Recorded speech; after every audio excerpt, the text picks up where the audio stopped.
The topic which we will be covering is going to be collaborative consortia driving industry academia research through global collaboration in research.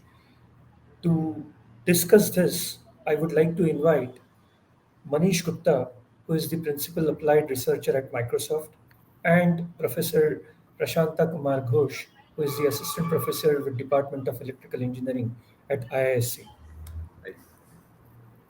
Uh, Honored to have you, both of you here actually, and look forward to the engaging discussion and your thoughts, Manish and Prashanta, on this topic actually, because academia and industry collaboration is very, very vital for India's deep tech startup community and how industry and academia can work hand in hand to drive some innovations and solve some very key customer problems in India's deep tech space. So over to both of you guys.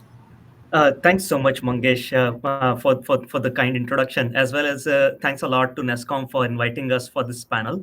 As Mangesh mentioned, I work as a principal applied scientist here at Microsoft. I've been doing that for the past 10 years now. And I've also been, in fact, an adjunct faculty at IIIT Hyderabad and a visiting faculty at ISB. So in some ways, I sort of really live by the industry academic connect theme. Um, in the past, in the past 3 years, we at Microsoft have been doing a program which we call as Microsoft Academic Partnership Grant Program.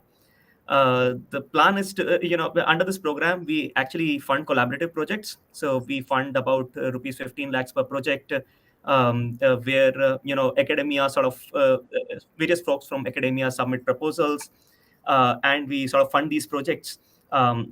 By doing a rigorous three level kind of a selection procedure. Of course, these projects have to be around some of the areas of work that we do here at Microsoft.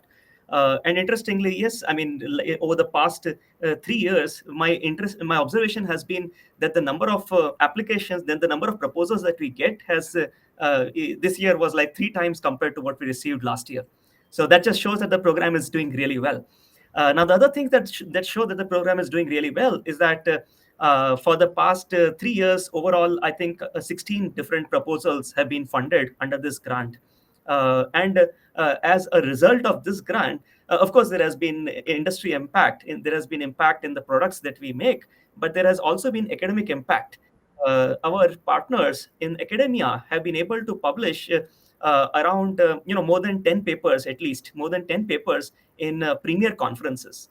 I think the way this program has gone from the way this program has basically been around, I think it has been pretty successful, and at least especially I am particularly pretty satisfied by the kind of responses that we have been seeing for this program. I just put up the link to the call for proposals that you put up around the program.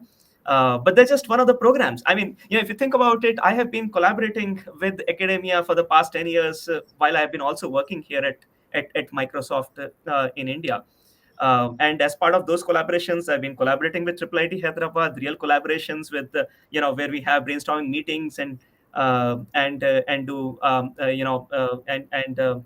work on interesting research projects. IIIT Hyderabad, IIT Kharagpur, IIT Delhi, and so on.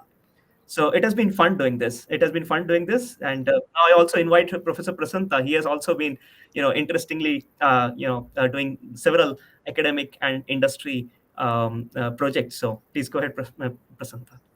Thanks, Manish. Thanks to Nasscom for the invite, and very nice to hear from you, Manish. Like to put my 2 cents and some experiences up here.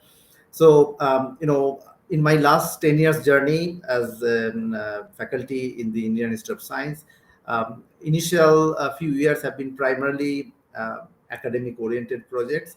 Truly, right? You used to write proposals that typically gets funding from government sources, and I'll say less of funding and collaboration with the industry. But lately, most of my projects have been in collaboration with some private sectors and industry partners. Among those, I'd like to highlight 3 of them recently that we have been doing very actively and aggressively, I'll say, for Indian languages. First of all, we have a on-campus non-for-profit organization, Art Park, and together with the team from there, we are working on 3 different projects currently. One of them is called Respin, that's recognizing speech in Indian languages. It is funded by Gates Foundation, but the execution of that is fully in collaboration with a startup, speech startup called Navana Tech, right?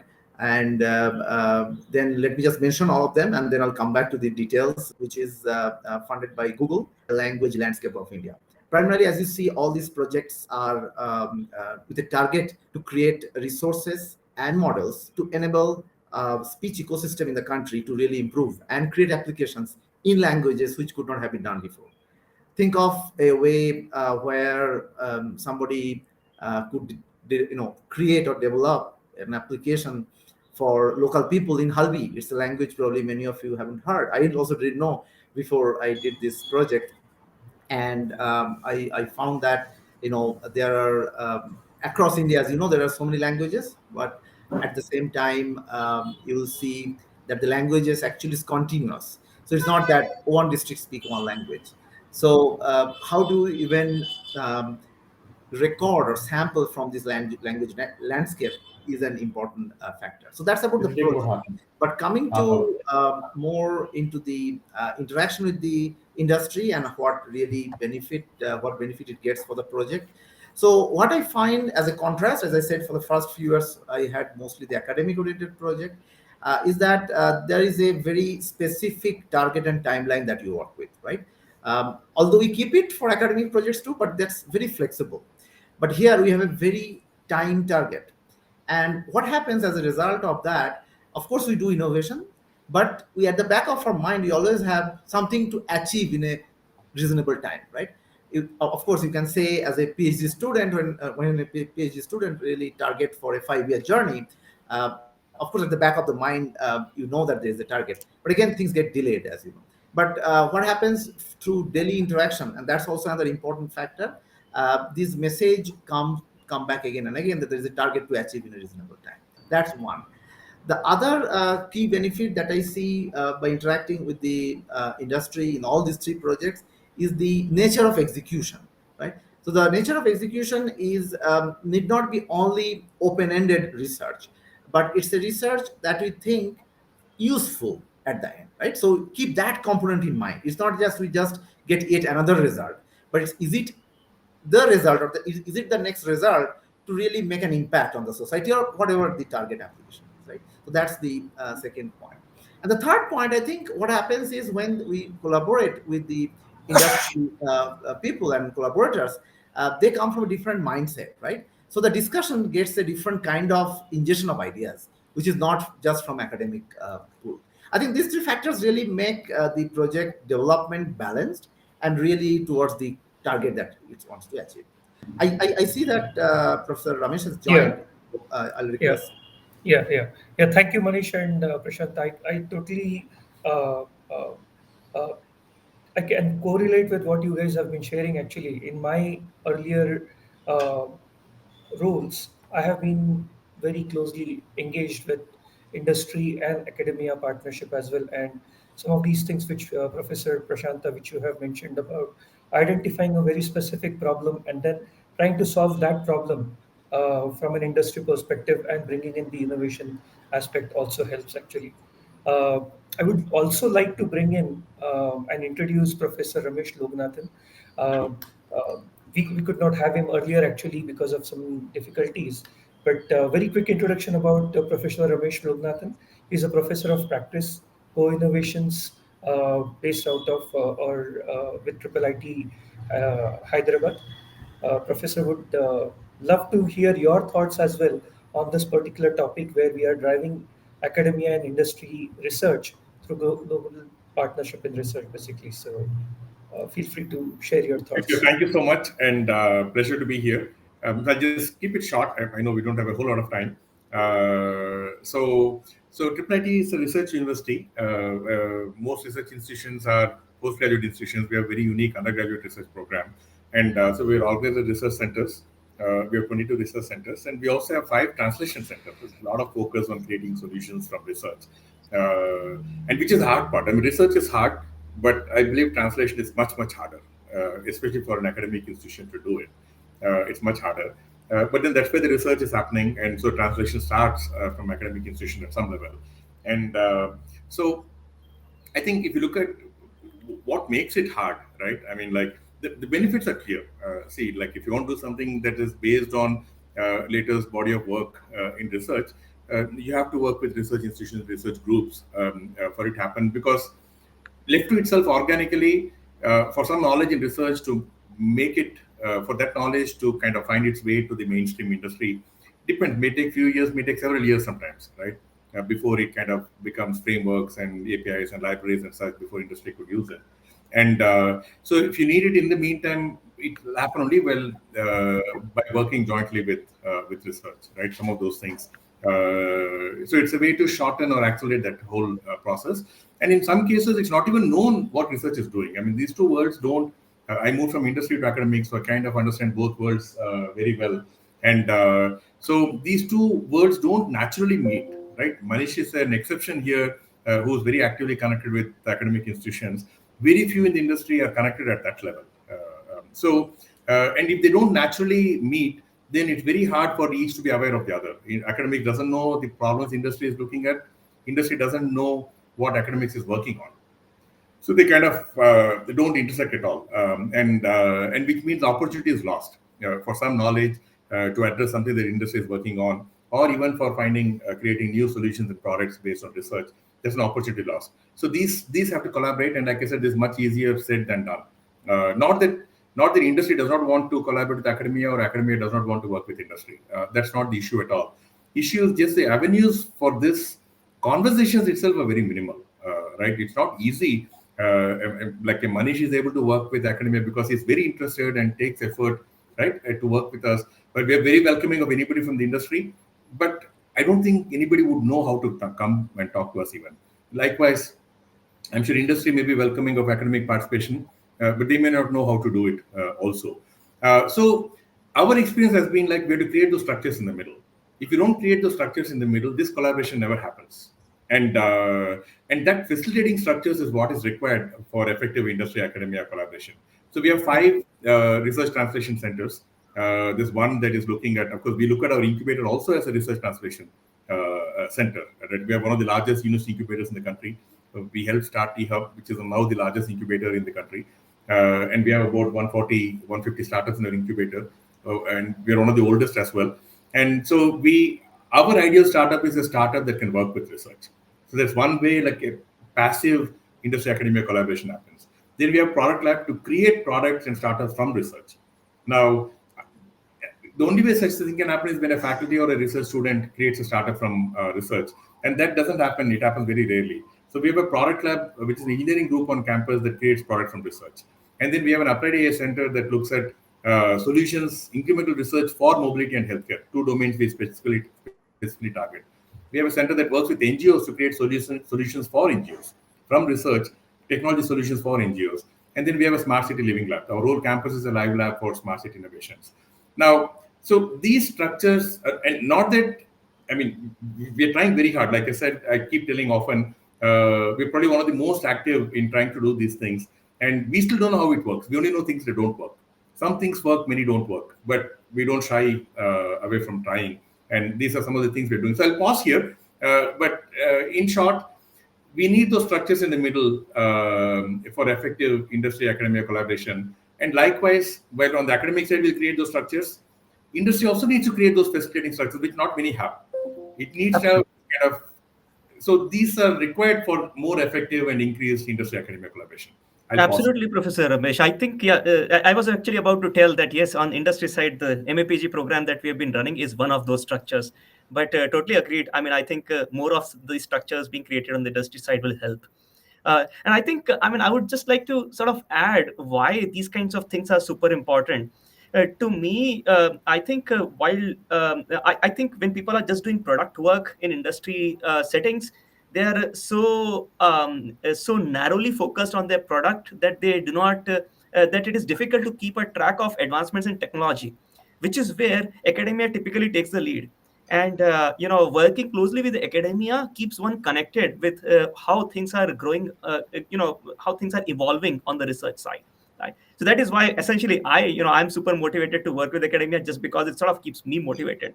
In fact, I also basically like to participate in academic discussions, because it's so energizing to see students and their mindsets basically trying to understand areas, and the energy that they show, right, is basically super energizing by itself. um, I think even for industry labs, what helps is getting advice from academia about new forms of technology. Several times there are also settings where in industry we do not have enough time to explore. Let's say there are 5 different ways of doing something. I don't have time, maybe the team does not have time to explore that. And in those cases, it's a great idea to actually have some PhD student work on it and explore several ways, because in fact that is how academic research is. You want to explore several things and then figure out which is the best one in a very, very rigorous manner.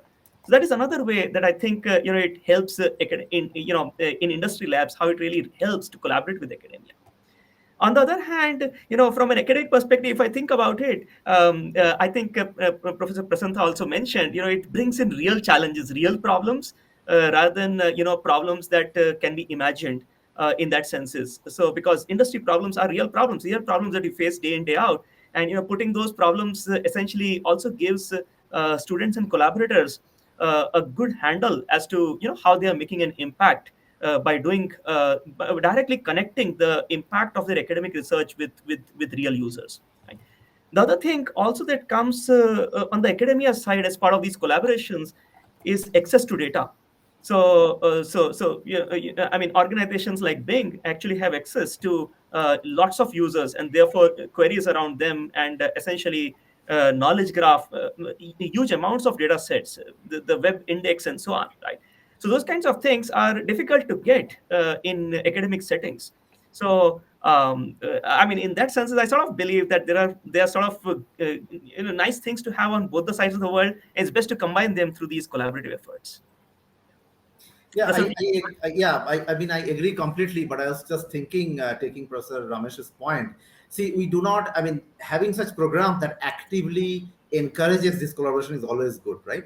But I was thinking on the other side, I recall one of my PhD student was a Prime Minister Fellowship holder. And I felt that was a very nice way to foster these ideas from the very beginning.